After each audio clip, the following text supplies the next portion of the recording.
रंगसंगतीचं basic आता आपण करून ठेवलं आहे. जसं तुम्ही बघितलं की हिरवा रंग आपण दिला आहे, तसंच बाकीचे कलर पण सुद्धा आपण येणार आहोत. म्हणजे अर्थात सिक्वेन्सी जेव्हा तुम्ही जाताल त्यावेळेस तुम्हाला रांगोळी काढताना सोयीचं होतं. लेटरिंग करताना अर्थात थोडंसं तुम्हाला ॲडजस्ट करून इथं लेटरिंग करावं लागेल. याला दुसरं काही ऑप्शन नाही आहे. कारण एकदा हे काम झाल्यानंतर 2 जण आम्ही रांगोळी काढण्यासाठी आहोत. बाकीचं जे आहे नंतर फुलांचं काम करताना खूप सोपं होईल.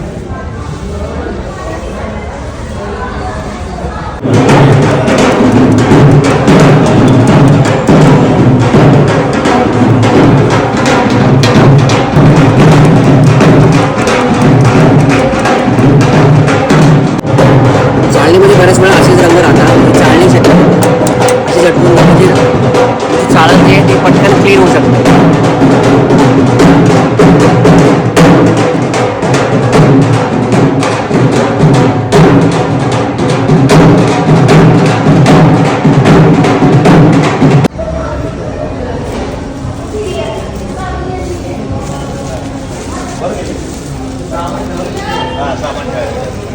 रंगाचं काम पूर्ण झालेलं आहे. आता किट आपलं आहे, तर किट आपण हे भरून ठेवू. म्हणजे इतर वेळेस आपल्याला जास्त वेळ लागणार नाही आणि पटकन आपली बाकीचे कामं आपण इझिली करू शकू. आता अक्षरलेखन करायचं, अक्षरलेखन झाल्यानंतर निवांत बसता येईल. तर फुलांचं काम हे जरा बसून आरामात करता येईल आपल्याला.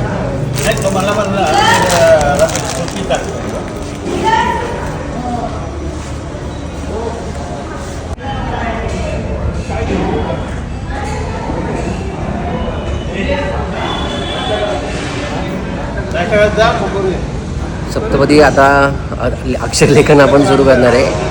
फक्त रंगाचं काम झाल्यानंतर अक्षरशः दमछाक आता खाते आणि एक 10-15 मिनटं तरी त्याला थांबायला पाहिजे असं मला वाटतं नेहमीच.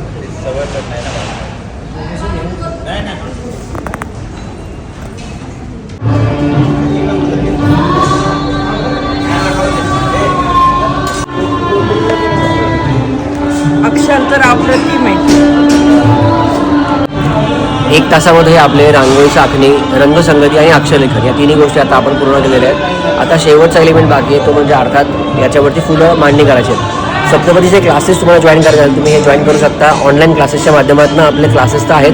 त्याचबरोबर 18 जानेवारीला आपण ऑफलाईन क्लासेस 1 दिवसाचं एक शिबिर आपण घेणार आहोत.